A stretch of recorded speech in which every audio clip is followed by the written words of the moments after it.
సాయి మీద మిత్ర కేసు పెట్టింది కదా, మరి వాళ్ళిద్దరిలో ఎవరిది తప్పు అనుకుంటున్నారు? ఏముంది, డబ్బు కోసం ఏదైనా చేస్తున్నారు ఈ మధ్యన. ట్రోలింగ్ అవ్వాలి, అది బిజినెస్ పెంచుకోవాలి అన్న టైప్లో. అంటే ఆడవాళ్ళు అందరిని అనకూడదు, బట్ ఇండస్ట్రీలో ఉన్న ఆడవాళ్ళు అయితే చాలామంది ఇదే విధంగా ఆలోచిస్తున్నారు అందరూ కూడా.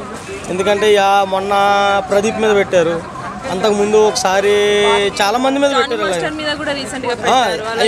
ఇవన్నీ కూడా ఇప్పుడు జానీ మాస్టర్ మీద, హర్ష సాయి మీదే కాదు, ఇన్నాళ్ళు లేదు ఇప్పుడే ఎందుకు వచ్చింది, అన్నీ కూడా ఇన్నాళ్ళు లేదు ఇప్పుడే ఎందుకు వచ్చింది.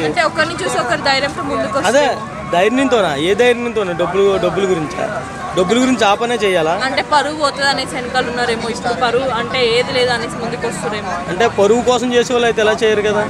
నిజంగా పరువు కోసం పోరాడే వాళ్ళు అంటే హర్ష సాయి దగ్గరికి వెళ్ళి నిజంగా చేస్తారు, అంతేగాని ఇలా కేసులు పెట్టి వాళ్ళ వెనకాల దాక్కుని వీళ్ళ వెనకాల దాక్కుని ఉండరు కదా. ఇన్నాళ్ళు పరువు కోసం అయితే ఇన్నాళ్ళు ఇంత ట్రావెలింగ్ చేయరు కదా. పరువు కోసమే నిజంగా ఇన్నాళ్ళు ఇంత ట్రావెలింగ్ ఎవరో చేయరు. ఒక జానీ మాస్టర్, హర్ష సాయిని ఎగ్జాంపుల్ తీసుకున్నాను. హర్ష సాయి ఎన్నో మంచి పనులు చేస్తాడు, యూట్యూబ్లో వచ్చిన డబ్బులే బయట పెడతాడు, పెట్టేటోడు ఎవడో ఉండడు. నేను 100 వస్తే నేను 90 రూపాయలు నా ఇంట్లోకి వచ్చి 10 రూపాయలు బయట నేను తిన్నాను చెప్తాను తప్ప ఎవరికి రూపాయి ముష్టేయడని చూడను. అటువంటిది అతను 100 రూపాయలు సంపాదించి 30 రూపాయలు బయట పెట్టి 70 రూపాయలు అతను దాచుకుంటాడు, అతని ఇష్టం. ఆ 30 రూపాయలను పెడుతున్నాడు కదా. అలా దానికి కూడా ఆమె కూడా తిరిగి ఇప్పుడు కేసు పెట్టిందంటే ఆమె ఎంత డిమాండ్ చేసిందో, ఏమేమన్నా అన్నాడు. మ్యారేజ్ చేసుకుంటా అని చెప్పేసి ఒక 2 crores తీసుకున్నాడు, అలాగే ఒక విల్లా ఇప్పించింది అనేసి అంటున్నారు. ఆమె 2 కోట్ల నుండి విల్లా ఇచ్చి ఇలాగ ఉంటే ఆమె హర్ష సాయి కూడా ఎందుకు తిరుగుతుంది? అంటే ఆమెకి డబ్బున్న ఆమెనే, కాకపోతే ఆమెనే అతన్ని లవ్ చేస్తుంది అనేసి అంటున్నారు. ఆమెను అతను లవ్ చేసింది. నిజంగా 2 కోట్లు ఇచ్చి విల్లా ఇచ్చింది అయితే పరువు ఎందుకు తీయాలని కూర్చొని మాట్లాడుకుంటారు కదా. నిజంగా 2 కోట్లు విల్లా ఇచ్చింది, పెళ్లి చేసుకుంటా అని చెప్పి ఇప్పుడు చేసుకొని అంటున్నాడు అనేసి. అవును, పెళ్లి చేసుకుని అంటున్నాడు. అప్పుడు పెళ్లి చేసుకుంటానన్నా, ఇప్పుడు పెళ్లి చేసుకుని అంటున్నావు. ఎందుకు చేసుకున్నావు కూర్చొని మాట్లాడచ్చు కదా. కేసులు పెడతాం గట్ట ఎందుకు? నిజం అయితే అది నిజంగా రియల్గా అయితే నేను పెళ్లి చేసుకుంటాను అన్నాడు, నిజంగా రియల్గా అయితే విల్లా తీసుకున్నాడు నువ్వు నిజంగా పెట్టచ్చు, నువ్వు నిజంగా పెట్టి నువ్వు నిజంగా పోరాడచ్చు దాని మీద. అంతేగాని ఇటువంటి ఫేక్ పెట్టి అన్నిటిని ఇలాగే చేస్తున్నారు ప్రతి ఒక్కరి మీద కూడా. ఇదే చూసుకుంటే ఈ మధ్యనే కంటిన్యూగా రాజ్ తరుణ్ది కానీ, జానీ మాస్టర్ది కానీ, ఇప్పుడు హర్ష సాయిది కానీ. సో ఎందుకు అనుకోవచ్చు ఇవన్నీ? ఎవరిది మిస్టేక్ ఉంది అనుకుంటున్నారు? ఇక్కడ మిస్టేక్ వాళ్ళది వీళ్ళది అంటలేదు నేను. డబ్బు ఎక్కడ ఎక్కువ వస్తుందో వాళ్ళకే. నీ దగ్గర 100 రూపాయలు ఉన్నా రేపు పొద్దున్న 1000 రూపాయలు ఎలా సంపాదిస్తావు అని ఆలోచిస్తారు.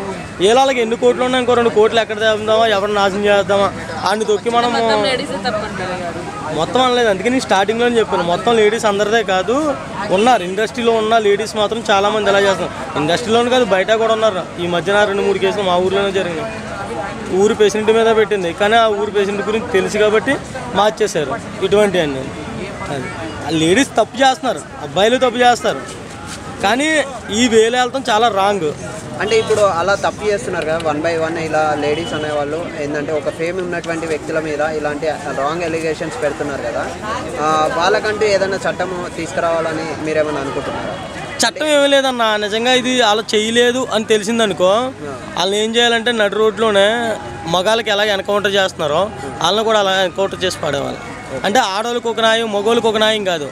ఎన్కౌంటర్ లవ్ పేరు చెప్పి వాడుకుని వదిలి ఆడదానికే కానీ మగోడికే కానీ ఒక ఎన్కౌంటర్ బుల్లెట్ అన్నది ఒకటి వాడితే కనుక అప్పుడు భయం వస్తుంది. అప్పుడు భయం రాదనుకో ఆడదానికి. అన్నిటికి తెగిచ్చేసిందే బజార్ది. ఆ బజార్ దానికి బుల్లెట్ అయితే ఏంటి, చచ్చిపోయాను అనుకుంటుంది అంతే. నెక్స్ట్ రిపీట్ అవ్వకుండా ఇప్పుడు ఎందుకంటే రాంగ్ ఎలిగేషన్స్ ఇప్పటికే ఒక 4-5 వస్తున్నాయి. ఇవన్నీ స్టాప్ చేయాలంటే ఒకరికి గట్టి యాక్షన్ అనేది అవుతూనే అది 100% అవ్వాలి యాక్షన్, లేకపోతే ఏముండదు. లేకపోతే 100% యాక్షన్ అవ్వలేదనుకో పరిస్థితి ఎలా ఉంటుందంటే ఇంకా ఆడదాందే న్యాయం అన్నట్టు ఉంటుంది. కానీ ఇక్కడ మొగోడు బలైపోతున్నాడు, ఆడు ఫేమ్ పోతుంది, ఆడంతా జీవితం నాశనం చేసుకుంటున్నాడు, అన్నీ పోతున్నాయి. ఆడది ఏం చేస్తుంది, బయటికి దజ్జాగా వచ్చి ఆడి దగ్గర తీసుకుని కోడితో సిగ్గు లేకుండా బేవర్స్ దానిలా తిరిగేస్తుంది. మరి దాన్ని ఏమనాలి? అది. Thank you.